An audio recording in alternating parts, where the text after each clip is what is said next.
নমস্কার বন্ধুরা, বাংলা গল্পের হাট চ্যানেলে আপনাদের সবাইকে স্বাগত।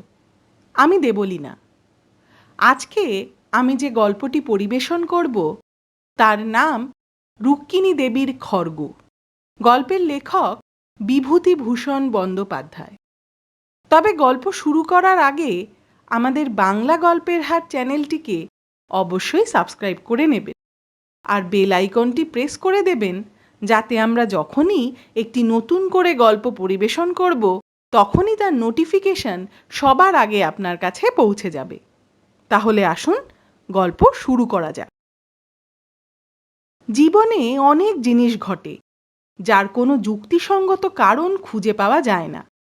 তাকে আমরা অতিপ্রাকৃত বলেই অভিহিত করি। জানি না, হয়তো খুঁজতে জানলে তাদেরও সহজ এবং সম্পূর্ণ স্বাভাবিক কারণ বের করা যায়।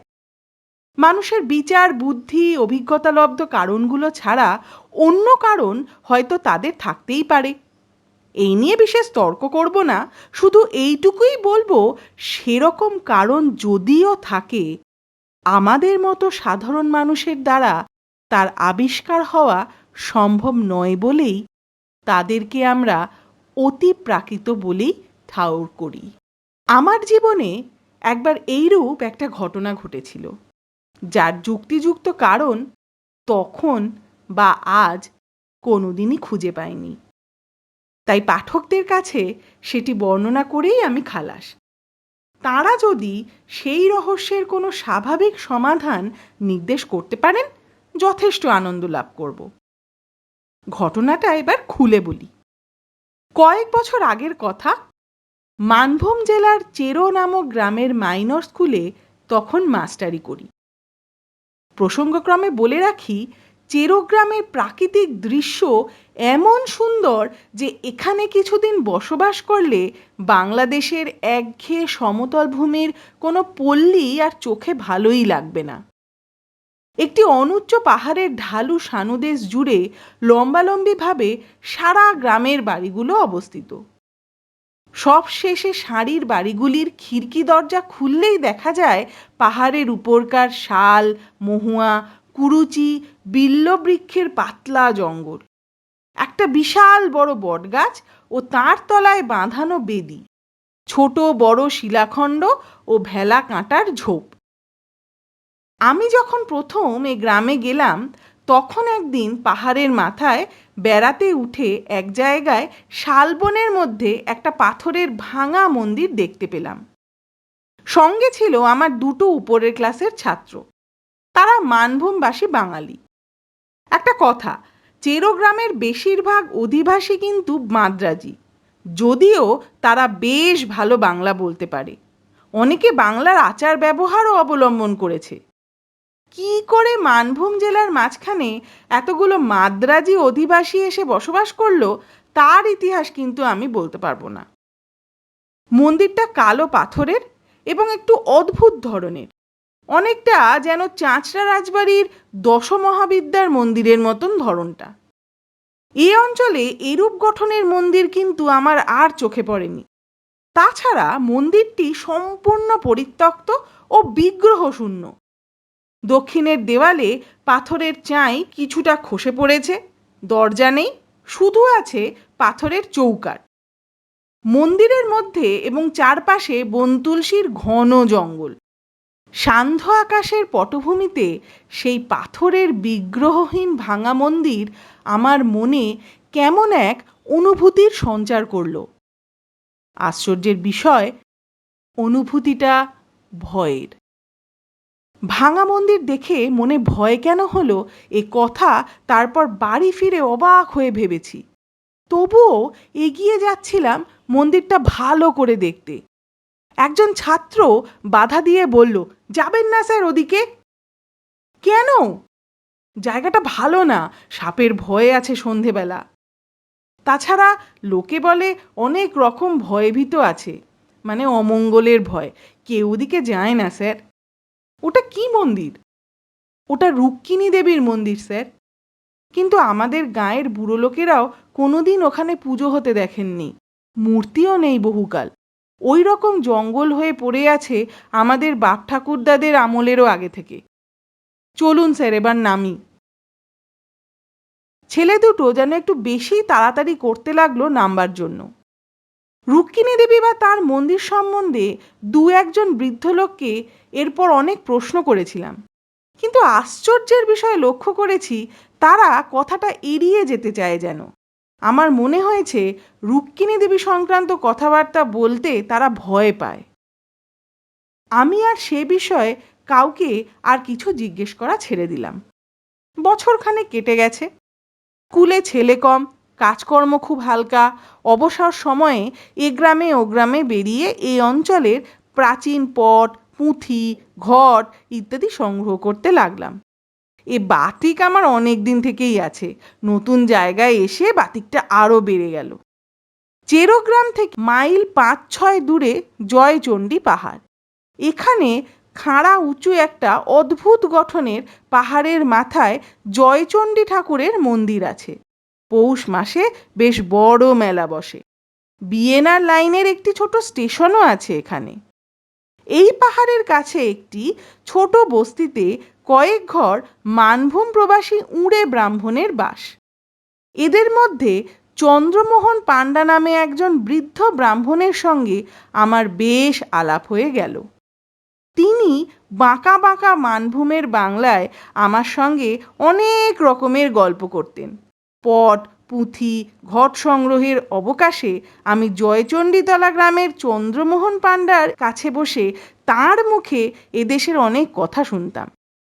চন্দ্রপাণ্ডা আবার স্থানীয় ডাকঘরের পোস্টমাস্টারও।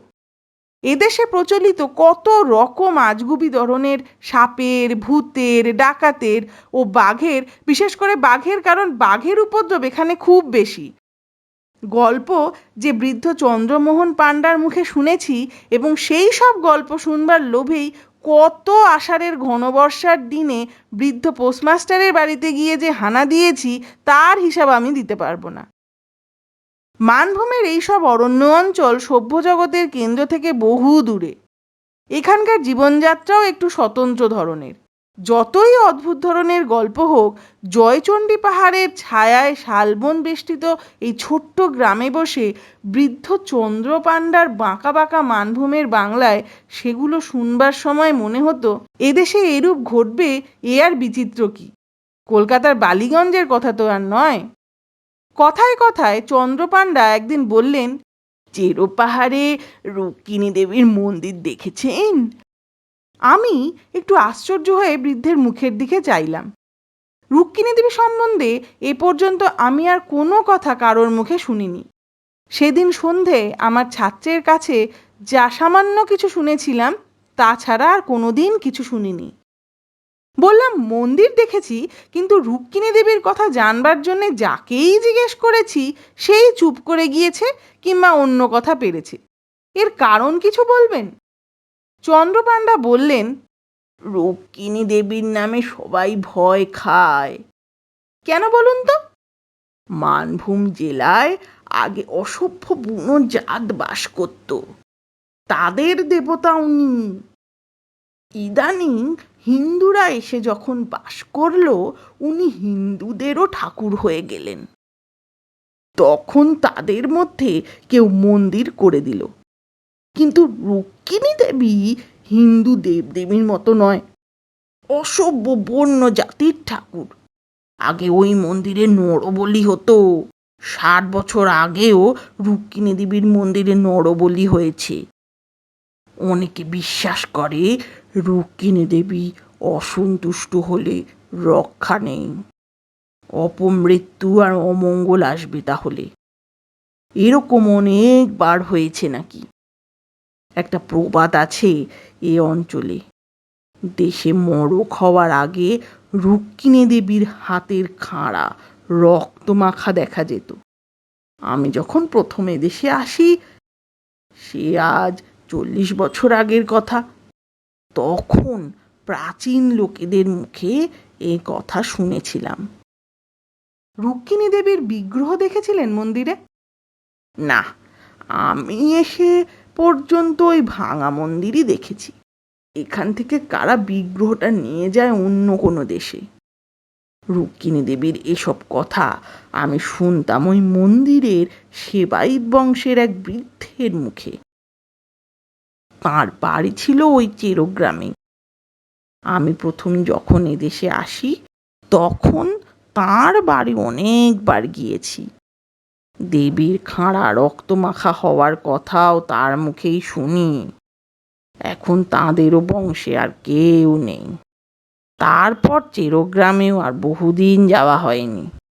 বয়স হয়েছে, বড় বেশি আর কোথাও বেরোই না। বিগ্রহের মূর্তি কি? শুনেছিলাম কালী মূর্তি। আগে নাকি হাতে সত্যিকার নরমুণ্ড থাকতো অসভ্যদের আমলে। কত নরবলি হয়েছে তার লেখাঝোকা নেই। এখনো মন্দিরের পেছনে জঙ্গলের মধ্যে একটা ঢিবি আছে, খুললে নাকি নরমুণ্ডও পাওয়া যায়। সাদে দেশের লোক ভয় পায় শুনে সন্ধ্যার পরে জয়চণ্ডীতলা থেকে ফিরবার পথে আমারই গা ছমছম করতে লাগলো। আরও বছর দুই সুখে দুঃখে কাটলো। জায়গাটা আমার এত ভালো লাগছিল যে হয়তো সেখানে আরো অনেক দিন থেকে যেতাম। কিন্তু স্কুল নিয়ে বাঙালিদের সঙ্গে মাদ্রাজিদের বিবাদ বাঁধল। মাদ্রাজিরা স্কুলের জন্য বেশি টাকা কড়ি দিত। তারা দাবি করতে লাগলো কমিটিতে তাদের লোকই বেশি থাকবে, ইংরেজির মাস্টারও একজন মাদ্রাজিই রাখতে হবে ইত্যাদি। আমি ইংরেজি পড়াতাম। মাঝে থেকে আমার চাকরি রাখাটি দায় হয়ে উঠল। এই সময় আমাদের দেশে একটি হাই স্কুল হয়েছিল। পূর্বে একবার তারা আমাকে নিয়ে যেতে চেয়েছিল। ম্যালেরিয়ার ভয়ে যেতে চাইনি। এখন বেগতিক বুঝে দেশে চিঠি লিখলাম। কিন্তু শেষ পর্যন্ত এসব কারণে চেরোগ্রামের মাস্টারই কিন্তু আমায় ছাড়তে হয়নি। কিসের জন্য ছেড়ে দিলাম পরে সে কথা বলবো। এই সময় একদিন চন্দ্রপাণ্ডা চেরোগ্রামে কি একটা কাজ উপলক্ষে আসলেন। আমি তাকে অনুরোধ করলাম আমার বাড়িতে একটু চা খেতে হবে। তার গরুর গাড়ি সমেত তাকে গ্রেপ্তার করে আমার বাড়িতে আনলাম। বৃদ্ধ ইতিপূর্বে আমার বাড়ি কোনোদিনই আসেননি। বাড়িতে ঢুকেই চারদিকে চেয়ে বিস্ময়ে সুরে বললেন, এই বাড়িতে আপনি থাকেন? বললাম, আগে হ্যাঁ, ছোট্ট গাঁ, বাড়ি তো আর পাওয়া যায় না। আগে স্কুলের একটা ঘরে থাকতাম। বছরখানেক হলো স্কুলের সেক্রেটারি রঘুনাথন এটা ঠিক করে দিয়েছেন। পুরনো আমলের পাথরের গাঁথুনির বাড়ি, বেশ বড় বড় 3টে কামরা, একদিকে একটা সরু যাতায়াতের বারান্দা, জবরদস্ত গড়ন, যেন খিলজিদের আমলের দুর্গ কি জেলখানা। হাজার ভূমিকম্পেও এ বাড়ির একটি চুনবালিও খসতে পারবে না। বৃদ্ধ বসে আবার বাড়িটার চারদিকে চেয়ে দেখতে লাগলো। ভাবলাম বাড়িটার গড়ন বোধহয় তার বেশ ভালোই লেগেছে। বললাম, সেকালের গড়ন খুব টুনকো, আগাগোড়া পাথরের। চন্দ্রপাণ্ডা বললেন, না, সেজন্যে নয়। আমি বাড়িতে প্রায় 30 বছর আগে যথেষ্ট যাতায়াত করতাম। এই বাড়ি হলো রুক্মিণী দেবীর সেবায়িত বংশের। ওদের বংশে এখন আর কেউ নেই। আপনি যে বাড়িতে আছেন তা জানতাম না। তা বেশ বেশ, অনেকদিন পরে বাড়িটাতে ঢুকলাম কি না, আমার বড় অদ্ভুত লাগছে। তখন বয়স ছিল 30 আর এখন হলো প্রায় 60। তারপর অন্যান্য কথা এসে পড়ল। চা পান করে বৃদ্ধ গরুর গাড়িতে গিয়ে উঠলেন। আরও বছরখানেক কেটে গেছে। দেশে স্কুলের চাকরির আশ্বাস পেলেও আমি এখনো যাইনি, কারণ এখানকার বাঙালি মাদ্রাজি সমস্যা একরূপ মিটে গেছে। আপাতত আমার চাকরিটি বজায় আছে বলেই মনে হয়। চৈত্র মাসের শেষ। 5-6 ক্রোশ দূরবর্তী একটা গ্রামে আমারই এক ছাত্রের বাড়িতে অন্নপূর্ণা পুজোর নিমন্ত্রণ রক্ষা করতে গেছিলাম। মধ্যে রবিবার পড়াতে শনিবার গরুর গাড়ি করে রওনা হই। রবিবার সোমবার থেকে মঙ্গলবার দুপুরের দিকে বাড়ি এসে পৌঁছালাম। বলা আবশ্যক, বাড়িতে আমি একাই থাকি। স্কুলের চাকর রাখহরি আমায় রেঁধে দেয়। এই কয়দিন স্কুলের ছুটি ছিল, রাখহরিকে আমি সঙ্গে করে নিয়েই গেছিলাম। বাইরের দরজার তালা খুলেই রাখহরি বলে উঠল, এ বাবু, এ কিসের রক্ত দেখুন। প্রায় চমকে উঠলাম। তাই বটে, বাইরের দরজার চৌখাটের ঠিক ভেতর দিক থেকে রক্তের ধারা উঠোনের দিকে এগিয়ে চলছে। একটানা ধারা নয়, ফোঁটা ফোঁটা রক্তের একটা অবিচ্ছিন্ন সারি, একেবারে টাটকা রক্ত। এই মাত্র সদ্য যেন কারোর মুন্ডু কেটে নিয়ে যাওয়া হয়েছে। আমি তো অবাক, কিসের রক্তের ধারা? কোথা থেকেই বা আসছে? আজ দুদিন তো বাড়ি বন্ধ ছিল। বাড়ির ভেতরের উঠোনে রক্তের দাগ আসেই বা কোথা থেকে? তার উপর সদ্য তাজা রক্ত। অবশ্য কুকুর বিড়াল ইঁদুরের কথা মনে পড়ছিল। এক্ষেত্রে পড়াই স্বাভাবিক। চাকরকে বললাম, দেখ তো রে, রক্তটা কোন দিক থেকে যাচ্ছে। এ সেই বড় হুড়ো বেড়ালটার কাজ নয় তো?